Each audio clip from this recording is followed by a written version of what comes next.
तो सबसे पहले तो जितने भी बच्चे बोर्ड परीक्षा दे रहे हैं सभी को आगामी बोर्ड परीक्षा की बहुत ढेरों शुभकामनाएं।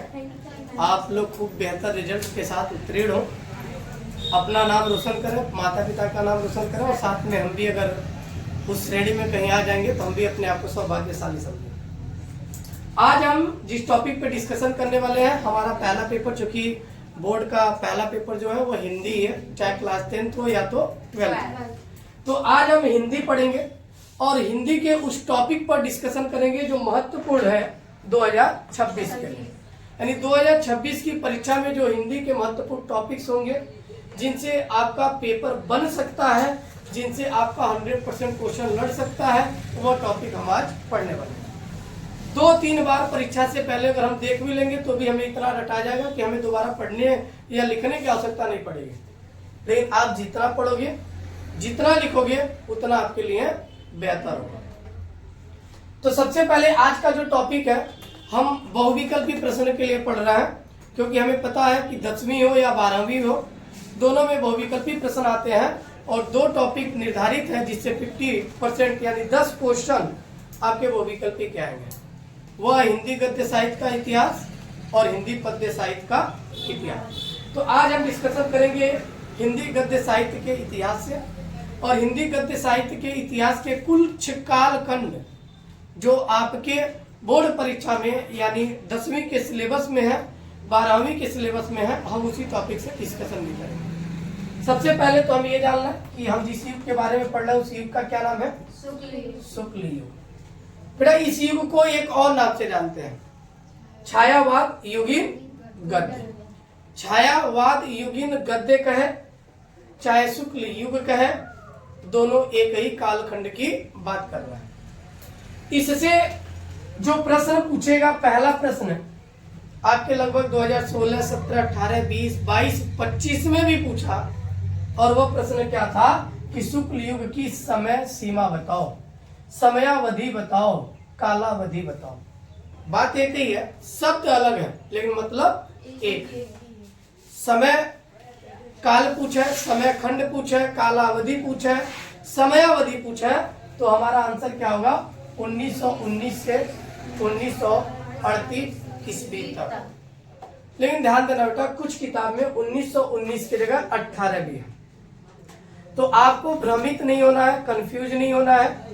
अगर आपके ऑप्शन में 1919 से 38 है तो आप उसे टिक कर लीजिए, लेकिन 1918 से 1938 है तो आपका वो भी आंसर सही है, गलत नहीं। लेकिन दोनों ऑप्शन नहीं देगा बेटा, ऐसा नहीं है कि 1919 से 38 भी दे रहा है और 1918 से 1938 भी दे रहा है, ऐसा नहीं है। एक ही देगा, या तो 19 दे या तो 18 दे। और शुक्ल युग की सबसे प्रमुख क्वेश्चन के बाद अगर हम अगले क्वेश्चन पे बढ़े तो पूछता है शुक्ल युग की प्रमुख विशेषता क्या थी? शुक्ल युग का कालखंड किन कार्यों के नाते जाना जाता है? अगर हम इसकी बात करें बेटा, तो यह निबंध के विकास का महत्वपूर्ण युग था। शुक्ल युग के पहले भी निबंध लिखे जाते थे, लेकिन महत्व या तवज्जो की हम बात करें, सबसे अधिक अगर मिलना शुरू हुआ तो कब मिलना शुरू हुआ? शुक्ल युग में। जो इसकी प्रमुख विशेषता हुई, यानी शुक्ल युग की प्रमुख विशेषता पूछेगा तो क्या लिखेंगे? निबंध के विकास का महत्वपूर्ण युग था। यहाँ तक बात समझ में आ रही है बेटा? अब शुक्ल युग में कुछ प्रमुख लेखक आए होंगे, कुछ रचनाएं किए होंगे, इनकी अलग अलग विधाएं होंगी। उनके लिखने का तरीका क्या है बेटा? अगर मैंने बड़ा पुस्तक कहीं बनाया, जैसे यहाँ देख रहा हूँ बड़ा पुस्तक लिखा है और बड़े पुस्तक में मैंने लिखा है आचार्य रामचंद्र शुक्ल, ये किसी व्यक्ति का ही नाम है और ये क्या है? लेखक। क्या है? लेखक। क्योंकि गद्य में हम लेखक पढ़ेंगे, लेकिन पद्य रहेगा तो कवि पढ़ेंगे, रचयिता पढ़ेंगे, लेकिन लेखक नहीं पढ़ेंगे। तो यहाँ पर जब बड़े कोष्ठक में लिखा हुआ आप जहां जहां देखोगे वह लेखक होंगे। नॉर्मल लिखा हुआ है, कोई कोष्ठक नहीं लगा है, तो वह निश्चित रूप से रचना है। यानी कौन कौन सी रचनाएं हैं। अगर छोटा ब्रैकेट बना के मैंने लिखा तो वह उसकी विधा है, लेकिन मजला कोष्ठक अगर कहीं बना हुआ है जैसे ये, तो मतलब वो उसके पहले वाले शब्द के बारे में लिखा जा रहा है। मतलब इरावती क्या थी? अपूर्ण थी। यानी यह एक उपन्यास लिखा जा रहा था किसके द्वारा? जयशंकर प्रसाद जी द्वारा, लेकिन इन्होंने इस रचना को पूर्ण नहीं किया, इसलिए इरावती को अपूर्ण लिखा गया। अब हम बात करते हैं, एक एक बिंदु पर आएंगे और एक बिंदु पे पहले पे है। तो पहले पे हम जिस लेखक के बारे में पढ़ने जा रहे हैं वह लेखक कौन है? आचार्य रामचंद्र शुक्ल। प्रश्न बेटा, ये जो मैंने एक लाइन अगर मैं पढ़ूंगा तो इस एक लाइन में कम से कम 8 से 10 प्रश्न ऐसे छिपे हुए हैं जो आपके पेपर में आए होंगे। जैसे पहला प्रश्न क्या छिपा हुआ है? चिंतामणि कौन सी विधा है? पहला प्रश्न कौन सा है? चिंतामणि कौन सी विधा है? तो मैंने ब्रैकेट में लिखा है क्या? निबंध। तो हमारा उत्तर क्या होगा? एक प्रश्न बना। ये भी पूछ सकता है चिंतामणि किसकी रचना है? आचार्य रामचंद्र। 2 प्रश्न बना, आंसर वही है। फिर कह रहा है आचार्य रामचंद्र शुक्ल के एक निबंध बताइए, या निम्न में से आचार्य रामचंद्र शुक्ल का निबंध है? आंसर क्या होगा? चिंतामणि। 3 प्रश्न बना। क्वेश्चन एक ही हम पढ़ रहे हैं अभी, लेकिन प्रश्न हमारे कितने बन गए? 3 बन गए। अभी और भी बनेगा। रश्मि मीमांसा कौन सी विधा? आलोचना। रश्मि मीमांसा के लेखक कौन है? आचार्य रामचंद्र शुक्ल। आचार्य रामचंद्र शुक्ल की एक आलोचना बताओ। रश्मि मीमांसा। क्लियर है? 11 वर्ष का समय कहानी है। किसकी कहानी है? आचार्य रामचंद्र शुक्ल। प्रश्न पूछ दिया 11 वर्ष का समय कौन सी विधा है? तो आप आंसर क्या दोगे? कहानी। बात समझ में आ रही है? अब बढ़ते हैं अगले दूसरे नंबर पर। जो सबसे महत्वपूर्ण लेखक है जयशंकर प्रसाद, और बोर्ड परीक्षा में जयशंकर प्रसाद से अगर प्रश्न न बना के पूछे तो मानो उसका जो पाचन क्रिया है वो सही नहीं है। इसलिए बड़ी ईमानदारी से पढ़ेंगे किसको? जयशंकर प्रसाद। और एक और व्यक्ति है, कौन? मुंशी प्रेमचंद। तो ये 2 लोगों को जरूर पढ़ेंगे। आते हैं जयशंकर प्रसाद। मैंने लिखा स्कंदगुप्त, अजातशत्रु, चंद्रगुप्त, एकगुप्त, ध्रुव स्वामी। यह सभी जो है नाटक है, यानी इनमें से कोई भी एक प्रश्न पूछ लिया, कह दिया अजातशत्रु कौन सी विधा है? तो नाटक है। उसने कह दिया स्कंदगुप्त कौन सी विधा है? नाटक है। एकगुप्त कौन सी विधा है? नाटक। लेखक पूछा तो भाई साहब जयशंकर प्रसाद। बात समझ में आ रही है? कोई डाउट होगा तो आप बताएं। क्लियर है यहाँ तक? कंकाल, तीतली, इरावती, ये सभी क्या है? उपन्यास। लेकिन भाई कंकाल और तितली तो पूरा इन्होंने लिखा, लेकिन इरावती अपूर्ण थी। अब प्रश्न ये भी तो बना सकता है कि जयशंकर प्रसाद की वह कौन सी रचना है जो अपूर्ण थी? इरावती। कुछ सोचने समझने की जरूरत नहीं है। यानी ये लाइन पढ़ेंगे कम से कम इससे 10-20 प्रश्न बनेंगे प्रत्येक लाइन में, अगर हम एक एक शब्द को बनाते जाएंगे। बातें समझ में आ गई? आंधी, आकाशदीप, पुरस्कार, इंद्रजाल, ये सभी क्या है? कहानियां है। और लेखक कौन है? मैंने पूछा इंद्रजाल कौन सी विधा है? तो कहानी विधा। कौन सी विधा है? कहानी। आगे बढ़ते हैं। मुंशी प्रेमचंद। गोदान, गबन, कर्मभूमि, रंगभूमि, सेवा सदन, निर्मला, प्रेमाश्रय, कौन सी विधा है? उपन्यास। यानी सबकी सब कौन सी विधा है? उपन्यास। भूमि आए तो प्रेमचंद, और गुप्त आ जाए तो जयशंकर प्रसाद। याद रखना, गुप्त में ज्यादातर जयशंकर प्रसाद और भूमि आ गया तो मुंशी प्रेमचंद। प्रेमचंद भी लिखा हुआ ऑप्शन में आ सकता है, तो आप वहाँ ये ढूंढने का प्रयास मत करना मुंशी सर बताए थे तो लिखवा नहीं किया है, सर जी कहीं गलत नहीं पढ़ा दिए। तो जैसे आपका नाम कुछ है, जैसे हम कहते हमारा नाम विकास है तो मेरा ही नाम है ना, तो मैं कहूँ मेरा नाम विकास शर्मा है तो भी मेरा ही नाम है। मैं कहूँ नहीं मिस्टर विकास कुमार शर्मा है तो भी तो मेरा ही नाम है ना। तो हम आगे टाइटल कुछ भी लगाए, पीछे टाइटल कुछ भी लगाए, फर्क नहीं पड़ता है, लेकिन मेन मुद्दे का नाम नहीं बदलना चाहिए। अब ये नहीं कि प्रेमचंद को ध्यानचंद लिख दें तो आपका गलत है। क्लियर है? ऑप्शन में ध्यान दें।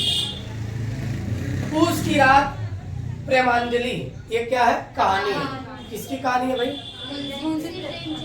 करबला संग्राम क्या है? नाटक। किसका है? मुंशी प्रेमचंद। मेरी असफलता है, बहुत ही फेमस क्वेश्चन है और इस बार के 2026 के पेपर में ये छपा हुआ मिलेगा कि मेरी असफलताएं कौन सी विधा है? आत्मकथा। 100% छपा हुआ मिलेगा, यही प्रश्न रहेगा। मेरी असफलताएं कौन सी विधा है और लेखक कौन है? बाबू गुलाब राय।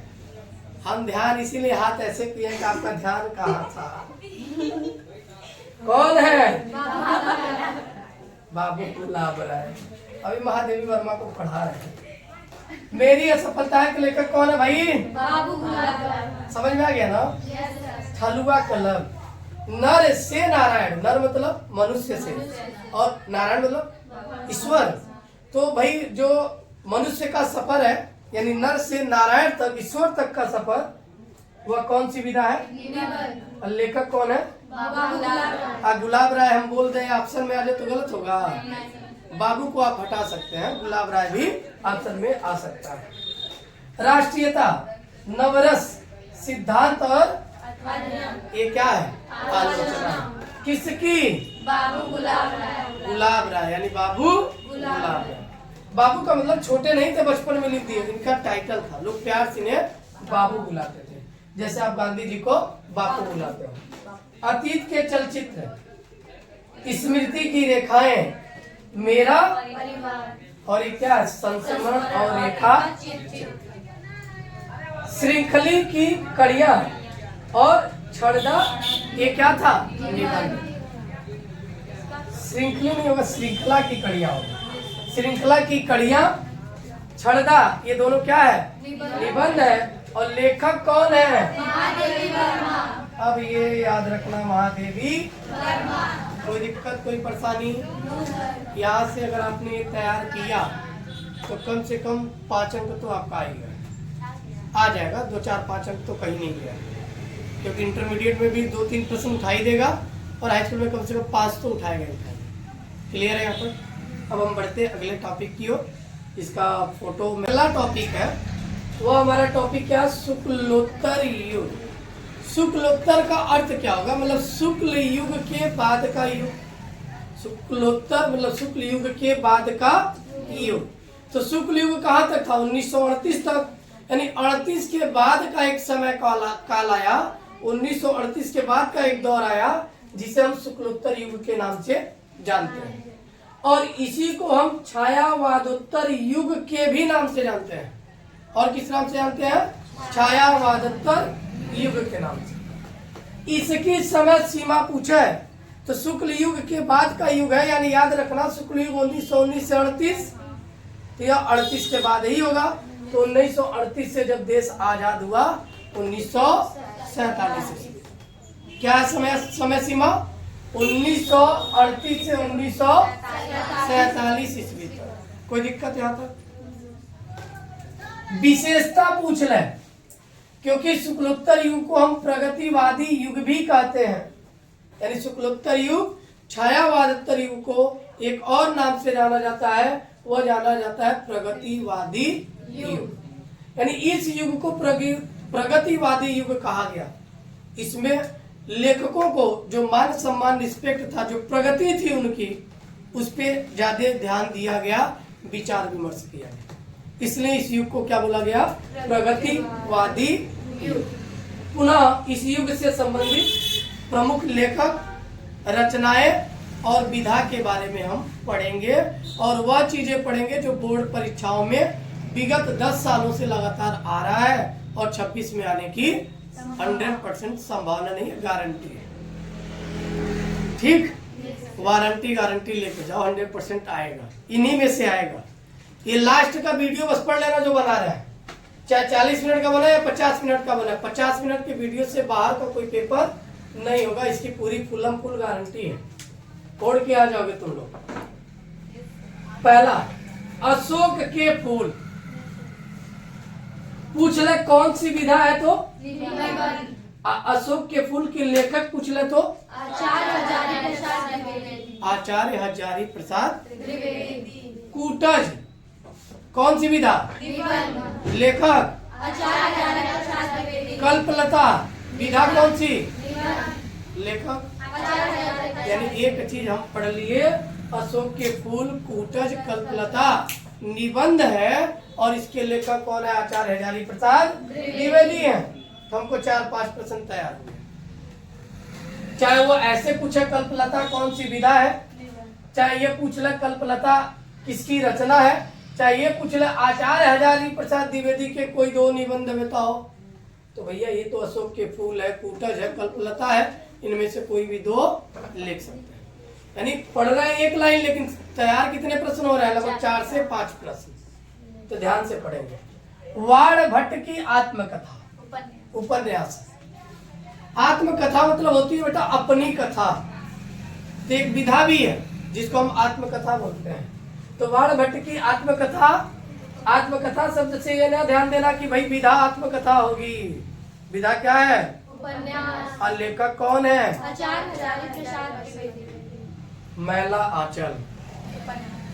आंचल क्या है? मैला। अब आजकल तो आंचल ही नहीं है।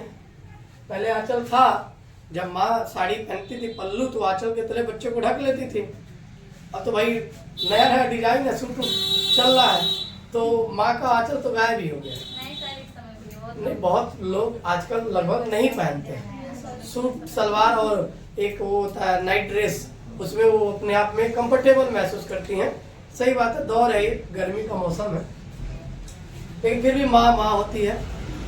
बेटा चाहे कितने भी मैले कुचले कपड़े को पहन के लोट लोट के नाले में से क्यों ना है, जब रोता है तो माँ का कलेजा पिघल जाता है। वो 6 लाख की साड़ी या 6 लाख की सूट पहनी हो, उसे गोदी में उठा ही लेती है। हम और आप थोड़ी देर के लिए सोचेंगे अरे बड़ा गंदा, पहले इसको नहवाओ, है कि नहीं? लेकिन माँ ऐसा नहीं सोचती है। तो माँ की ममता यानी आंचल को मैला इन्होंने कहा, थोड़ा सा शब्द में भ्रमित मत होना। मैला आंचल मतलब जो माँ का आंचल है उसी की बात हो रही है, लेकिन मैला आंचल का मतलब जब बच्चा बहुत गद्दा भी है किसी शकल सूरत से, तो वो अपने आंचल से तुरंत साफ सफाई करती है, तो उसका आंचल गंदा हो रहा है। हम निगेटिविटी में ना जाए, पॉजिटिव में जाए। कौन सी विधा है? उपन्यास। लेखक कौन है? फणीश्वर नाथ। रेणु। फणीश्वर नाथ, रेणु। बहुत अच्छा नाम है इनका। फणीश्वर यानी ईश्वर है इनमें। त्याग पत्र कौन सी विधा? उपन्यास। लेखक जैनेंद्र कुमार। जैनेंद्र कुमार। ये हम लोग के युग के आसपास का नाम है, इसलिए हम लोग को नाम ये अच्छा लग रहा है। ये तो एक से एक नाम रहता है, जैसे अभी फणीश्वरनाथ रेणु, अब जल्दी किसी का नाम नहीं रहता है, ये फिर भी है। क्या भूलूं क्या, नील का निर्माण कर, और आत्मकथा। ये 3 रचनाएं हैं, और तीनों रचनाएं कौन सी विधा है? तो आत्मकथा। यानी आत्मकथा रचना है, यानी अपनी ही कथा उन्होंने लिखी, लेकिन विधा क्या हो गई? आत्मकथा।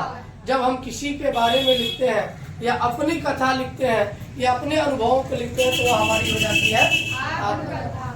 लेखक कौन है?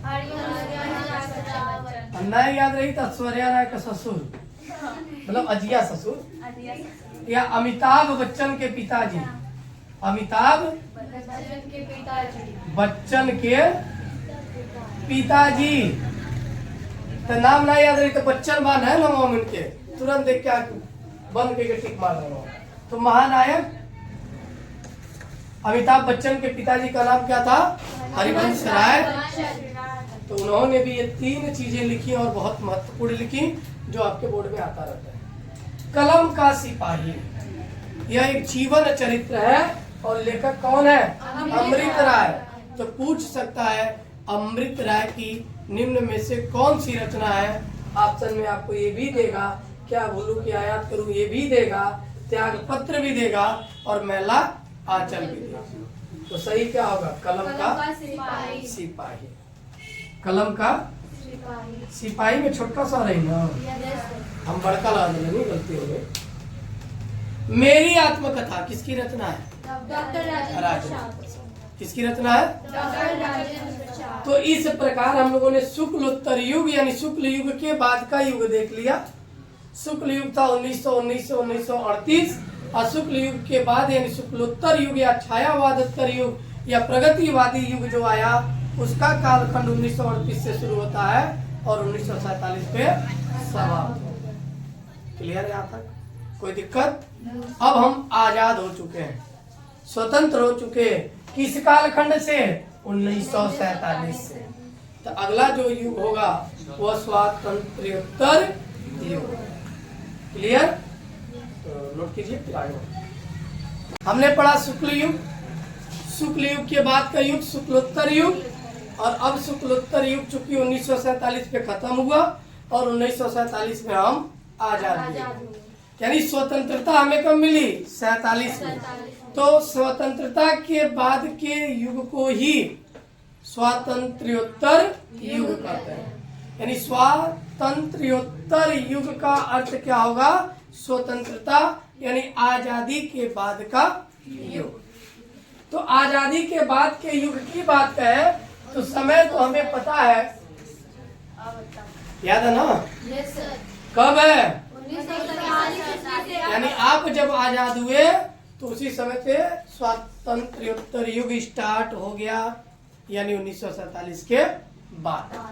और अब तक, कब तक? अब तक मतलब 2026 तक। 27 में जिंदा रहेंगे तो 27 तक। हम चले गए, कोई और रहा तो वहां तक, मतलब उसके लिए रहेगा। या हो सकता है कोई युग परिवर्तन होगा तो नाम बदला जाएगा। फिलहाल अभी कोई युग परिवर्तन नहीं है, हम बस ये जान रहे हैं स्वतंत्रता के बाद के युग को स्वातंत्र्योत्तर युग कहते हैं। प्रमुख विशेषता क्या रही इस युग की? यानी आज के युग की प्रथम विशेषता क्या है? वह विशेषता है पत्र पत्रिकाओं का प्रकाशन। यानी अखबार छपने लगा, पत्र पत्रिकाएं निकलने लगी, साप्ताहिक, मासिक यानी महीने वाली पत्रिका, सप्ताह वाली पत्रिका और डेली यानी दैनिक अखबार निकलने लगे। इसी को हम बोलते हैं मीडिया का युग। आज चौथा स्तंभ माना जाता है मीडिया को, यानी देश का चौथा स्तंभ कौन है? मीडिया। मीडिया जिस खबर को चाहे उसका भौकाल बना दे, जिस खबर को चाहे उसका लोटिया धार कर दे। यानी बड़े खबर को भी अगर धीरे से आके बोल दिया, आज का ताजा खबर, थोड़ा सा भूकंप आया, धरती थोड़ी सी हिल गई और 20-25 लोग मारे गए, तो खबर में मजा नहीं आएगा। जैसे कि सावधान हो जाइए, आज का ताजा खबर, मौसम विभाग ने कड़ी सूचना दी, दिल्ली में भूकंप के झटके से 20 से 25 लोग मारे गए, सरकार रही नाकाम, नहीं सूचना मंत्रालय रही असफल, दुनिया। तब क्या होगा? भौकाल टाइट हो गया दूसरा, यानी वही खबर बदल गया। अब आपके मोहल्ले में कोई कुछ घटना हो जाए और कोई आके कहे कि फलाने के एक्सीडेंट में गुड़वा बेचारे चल गए, तो थोड़ा सा ये रहेगा, कर लिया, ऐसा ना हो, दुख का भाव होगा। अब वही मीडिया वाले चलाएंगे तो लपेट देंगे गाड़ी वाले को भी, फलनवा को, भले गलती उसी का रहे। तो मीडिया के हाथ में है जमाना, आगे क्या होगा कौन जाना, सब कुछ होगा बढ़िया होगा, है कि नहीं? चलिए, मीडिया का युग। मीडिया भाई साथ भी देती है, अगर किसी बात को सरकार या शासन प्रशासन से दबाया जाता है तो मीडिया उसे आवाज बनकर लोगों के समक्ष ले आती है और न्याय दिलाने का काम भी करती है। तो मीडिया अच्छा काम भी करती है, और हम भी पत्रकार हैं तो मीडिया का बहुत बुराई नहीं कर सकते हैं। मीडिया बहुत अच्छी है, खराब नहीं है। आजकल की मीडिया, पहले खोजी मीडिया चलती थी, पत्रकारिता जो चलती थी, अब विज्ञापन की मीडिया है। जितना बड़ा विज्ञापन उतना बड़ा हेडलाइन आपका छप जाएगा अखबारों में, यानी पैसा खर्च करो तो सब कुछ आपका। कुल मिला जुला के हम स्वतंत्रता युग में हैं, स्वातंत्र्योत्तर युग पढ़ रहे हैं। समय सीमा की बात करेंगे 1947 से अब तक, और सबसे प्रमुख विशेषता क्या है? पत्र पत्रिकाओं का प्रकाशन प्रारंभ हुआ, और आज के युग को ही हम मीडिया का युग भी कहते हैं। या मीडिया युग की समय सीमा पूछ ला तो 1947 से अब तक, क्योंकि 1947 से पहले पत्र पत्रिकाएं छपती थी लेकिन अंग्रेज शासन के अधीन थी। अगर अंग्रेज शासन के खिलाफ कोई पत्र पत्रिकाएं छापता था तो उसको क्या किया जाता था? मतलब जेल में डाल दिया जाता था, कारावास करा दिया, आजीवन कारावास हो जाता था, उसके प्रेस को फूंक दिया जाता था, एकदम जला दिया जाता था। लेकिन अब ऐसा नहीं है, अब मीडिया का युग है, देश का चौथा स्तंभ है। सबसे पहले अगर हम बात ही कर पत्र पत्रिकाओं की, तो इनमें कुछ पत्र पत्रिकाएं निकली इस युग में, और इसके संपादक भी कुछ लोग हैं जो महत्वपूर्ण है। जैसे पूछ ले कि हंस पत्रिका के प्रमुख संपादक कौन थे? या मुंशी प्रेमचंद की किसी एक पत्रिका का नाम बताओ। सरस्वती पत्रिका के महावीर प्रसाद द्विवेदी की किसी एक पत्रिका का नाम बता दो। बाला बोधिन भारतेंद्र, उदंत मार्तंड जुगल किशोर, उदंत मार्तंड जुगल किशोर की रचना है, बोला सॉरी पत्रिका है। और ये संपादक थे। संपादक क्या होता है? जैसे कोई भी अखबार या पत्रिकाएं छपती हैं तो बहुत सारे लोगों का लेख छपता है, लेकिन किसका लेख छपेगा किसका लेख नहीं छपेगा वह संपादक अहम भूमिका निभाता है। किसके लेख में गलतियां हैं, किसके लेख में त्रुटियां हैं, किसके लेख से सामाजिक जो है मतभेद हो सकता है या सामाजिक समरसता बन सकती है, उस चीज को देखते हुए संपादक उसको अपनी पत्रिका में स्थान देता है। जैसे हम भी लिखते हैं, आपका ये बिजनेस स्टैंडर्ड पत्रिका में मैंने लिखा है और पूरे भारत से लोग लगभग लिखते हैं बेटा। पीएचडी किए हुए लोग लिखते हैं, यानी प्रोफेसर लिखते हैं, डॉक्टर लिखते हैं, इंजीनियर लिखते हैं, अच्छे अच्छे लोग लिखते हैं। मेरा भी सौभाग्य हुआ है कि मैं लगभग पूरे भारत से लिखे गए पत्रों में से मेरे पत्र को लगभग 3 बार बिजनेस स्टैंडर्ड ने प्रथम स्थान पे तवज्जो दिया, प्रथम स्थान पर निकाला है, यानी लेख अच्छा था। तो हम भी कभी लिख लेते हैं, अच्छा लिख लेते हैं, बाकी सब आपकी दुआएं हैं। आगे बढ़ते हैं। प्रमुख लेखक रामधारी सिंह दिनकर है इसी युग के, और इनकी पहली रचना क्या है? अर्धनारीश्वर। अर्धनारीश्वर अर्थात भगवान शिव, जिसमें शिव और शक्ति का मेल है, यानी आधा शंकर जी हैं, आधा पार्वती मैया है और उनके आगे सब कुछ टीका है। तो प्रेम से बोलिए भोलेनाथ की जय। और जितना पढ़े हैं आप सभी वो बोर्ड परीक्षा में आएंगे, इसीलिए अर्धनारीश्वर आ गए। तो अर्धनारीश्वर का आशीर्वाद लीजिए, जाइए। अर्धनारीश्वर कौन सी विधा है? तो निबंध विधा है। लेखक पूछ लिया तो रामधारी सिंह दिनकर। उजली आग, आग भी कैसी? उजली आग। रेती के फूल, रेती मतलब बालू के फूल, यानी रामधारी सिंह दिनकर ने जो नाम सोच के दिया ना, गजब गजब का नाम दिया। अब उजली आग, आग कभी उजली होती है? उजली आग में तपन कम होता है। उजली आग से तात्पर्य था कि तपन कम हो। तपन क्या होगा? कम होगा? नहीं बेटा, ज्यादा हो जाएगा। जैसे इस समय बाहर निकलो तो उजला उजला नजर आ रहा ना दोपहर के समय में, तो उजली आग कुछ इससे संबंधित होगा। भी कहानी हम पढ़े नहीं है, पढ़ेंगे तो कभी बता देंगे। फिलहाल आप लोग समझो उजली आग, मतलब आग हमने अक्सर पीला देखा, उजला नहीं देखा। तो जब नाम चमत्कारी रहेगा तो चमत्कारी बाबा का नाम याद कर लेना, रामधारी सिंह दिनकर। राम को धारण करने वाले दिनकर, दिनकर मतलब अर्थात सूर्य। देखो इनके नाम में भी चमत्कार। वट पीपल, वट मतलब होता है वृक्ष, पीपल मतलब पीपल, यानी पीपल के वृक्ष के बारे में इन्होंने लिखा, तो ऐसे लिख देना चाहिए ना, पीपल का वृक्ष। वट पीपल नाम मतलब कुछ अनोखा है। कौन सी विधा? संस्कृत के 4 अध्याय, दर्शन, और लेखक कौन है? रामधारी सिंह। शेखर एक जीवनी, कौन सी विधा? लेखक, इनका पूरा नाम था सच्चिदानंद हीरानंद वात्स्यायन। सच्चिदानंद हीरानंद वात्स्यायन। गुनाहों का देवता, उपन्यास। लेखक कौन है? सूरज का 7वां घोड़ा, उपन्यास। लेखक कौन है? इसलिए तीर मार दिए थे। लहरे राजहंस, लेखक कौन है? मोहन, नाटक है। परीक्षा गुरु, विधा उपन्यास है लेकिन प्रथम मौलिक उपन्यास है। और लेखक कौन है? लाला श्री निवास। इंदुमती प्रथम कहानी, विधा पूछे तो भी कहानी। लेखक कौन हो गए? किशोरी लाल गोस्वामी। तो अब तक जो हमने पढ़ा वो पिछले 10 सालों में लगातार पूछा हुआ प्रश्न है, इसलिए इस वीडियो को ध्यान पूर्वक देख के पढ़ लिख लेंगे, तैयारी कर लेंगे। आपका वो विकल्प का 10 प्रश्न इसी में से आ जाएगा। लॉन्ग क्वेश्चन का भी वीडियो भी देखते हैं, समय है बना देते हैं, आप जैसा कहें। धन्यवाद।